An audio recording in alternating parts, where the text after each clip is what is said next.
It was a nice summer day. My 5-year-old son, James, was playing outside in the backyard of our suburban home. James has always been a quiet boy. He plays by himself mostly. He never had many friends, but he has always had a wild imagination. I was in the kitchen feeding our dog Fido when I heard what sounded like James talking to someone in the backyard. I'm not sure who it was he could be talking to. Could he have finally made a friend? Being a single mom, it's hard for me to always keep an eye on my son, so I decided to go outside and check on him. When I went into the backyard, I was a bit confused, because James was the only person back there. Was he talking to himself? I could have sworn I heard another voice. "James, it's time to come inside," I called out to him. He came inside and sat down at the kitchen table. It was about lunchtime, so I decided to make him a turkey sandwich. "James, who are you talking to out there?" I asked. James looked up for a moment. "I was playing with my new friend," he said, smiling. I poured him some milk and continued to pry as any good mother would. "Does your friend have a name?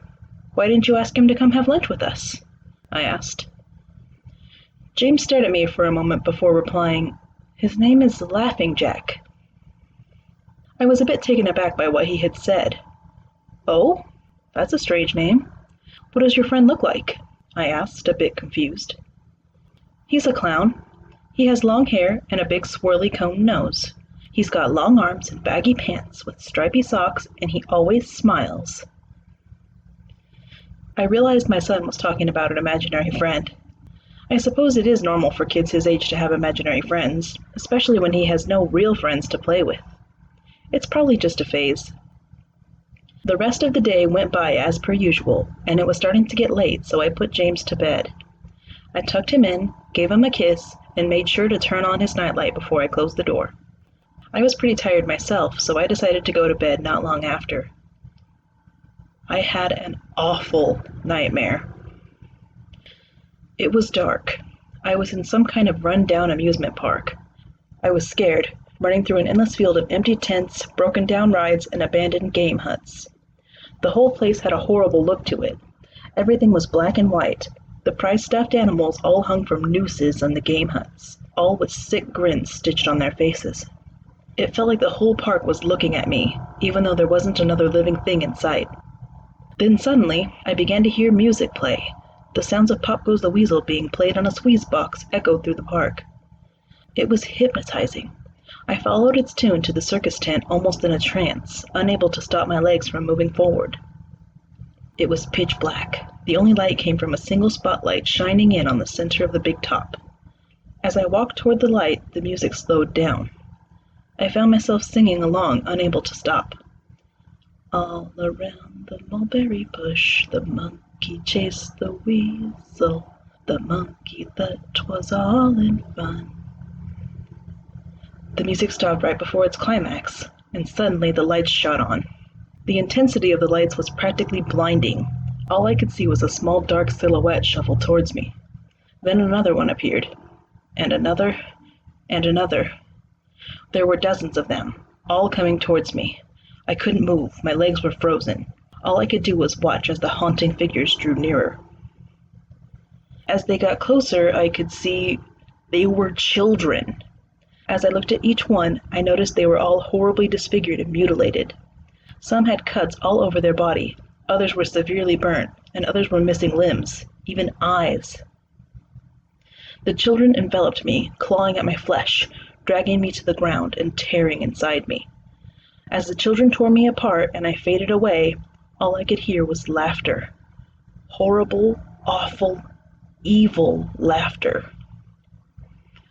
I woke up the next morning in a cold sweat. After taking a few deep breaths, I looked over and saw that a few of James's action figures were positioned facing me on top of my nightstand. I sighed. James had probably woken up early and put these here. I gathered up the toys and made my way to James's room. However, when I opened the door, James was sound asleep. I just shrugged and placed the toys back into his toy box and headed out to the living room. A little while later, James woke up and I made him his breakfast. He was quiet and seemed a bit groggy. Perhaps he didn't sleep well either.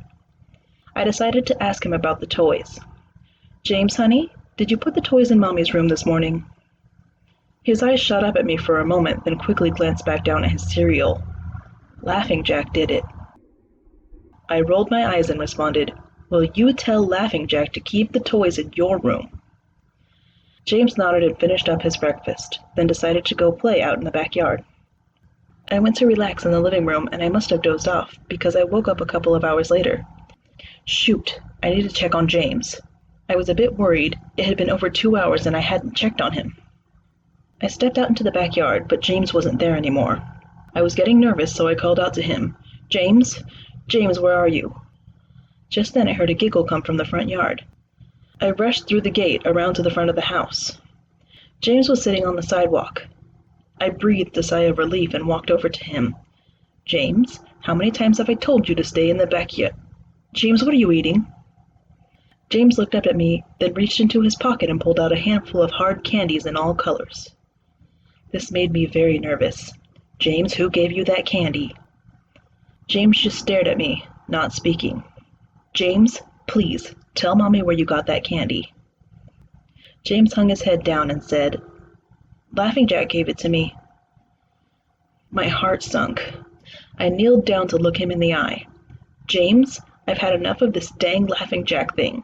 He is not real.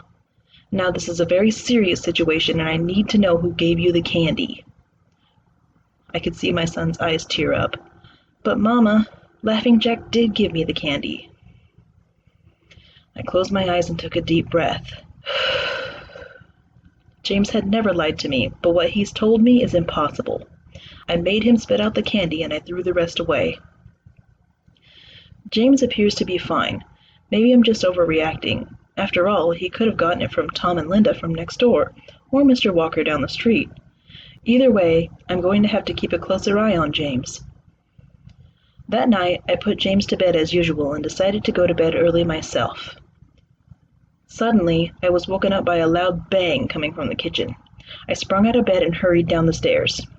When I got to the kitchen, I was horrified. Everything on the counters had been thrown on the floor, and our dog Fido hung dead from the light fixture. His stomach was cut open and stuffed with candy, the same type that James was eating earlier that day. My shock was quickly broken by a sharp scream coming from James's room, followed by loud crashes.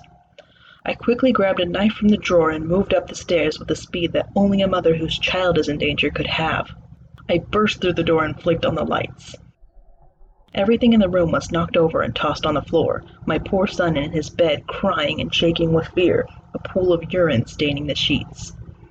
I scooped my child up and ran out of the house and went next door to Tom and Linda's house. Luckily, they were still awake. They let me use their phone and I called the police. It didn't take them long to arrive, and I explained what had happened. They looked at me as if I were crazy. They searched the house, but all they found was a dead dog and 2 trashed rooms. The officer told me that someone had probably gotten into the house and done this right before making a quick escape when they heard me coming down the stairs. I knew it wasn't true. All the doors were locked and none of the windows were open. Whatever was in my house didn't come from outside. The next day, James stayed inside.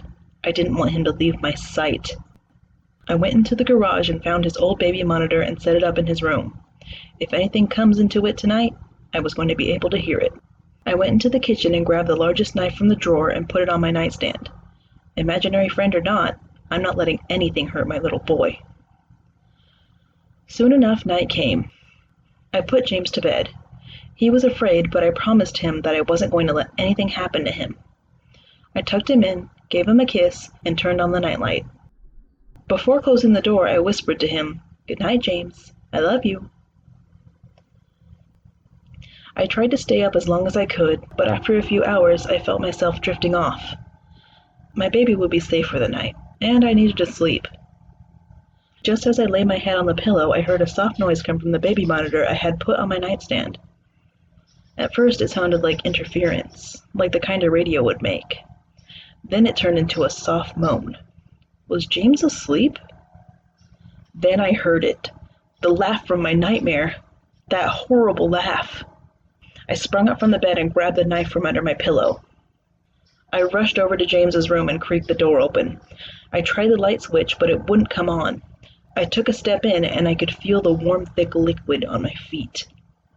Suddenly, James's nightlight came on and I could see the absolute horror laid out in front of me. James's body was nailed up on the wall, the nails piercing through his hands and feet.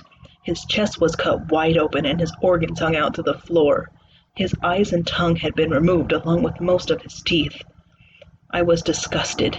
I could hardly believe this was my baby boy. Then I heard it again, the soft, desperate moan. James was still alive. My baby, my poor baby, in so much pain, barely clinging to life. I ran across the room and vomited on the floor, but my sickness was interrupted by a horrible cackle coming from behind me. I spun around while still wiping bile from my mouth. Then out of the shadows emerged the fiend responsible for all this horror. Laughing Jack. His ghost-white skin and matted hair hung down to his shoulders. He had piercing white eyes surrounded by dark black rings. His twisted smile revealed a row of sharp, jagged teeth, and his skin didn't look like skin at all. It almost looked like rubber or plastic. He wore a patchy black and white clown outfit with striped sleeves and socks. His body itself was grotesque, his long arms hanging down past his waist, and the way he was poised made him look almost boneless, like a rag doll. He let out a sickening laugh as if to let me know he was pleased with my reaction to his work. He then turned around slowly in front of James and began to laugh even more at the horrific sight he had laid out. That was enough to shake me from my terror. I snapped, "Get away from him, you monster!" I rushed at the monster, raising the knife above my head, and stabbed down at him. But as soon as the knife touched him, he disappeared in a cloud of black smoke. The knife passed right through and pierced James's still beating heart, splashing the warm blood on my face. No. What have I done? My baby. I killed my baby.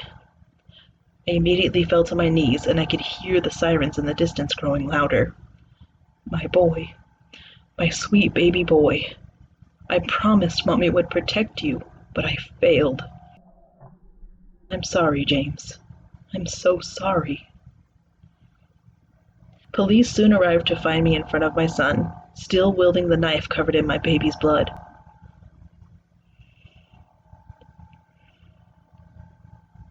The trial was short. Insanity.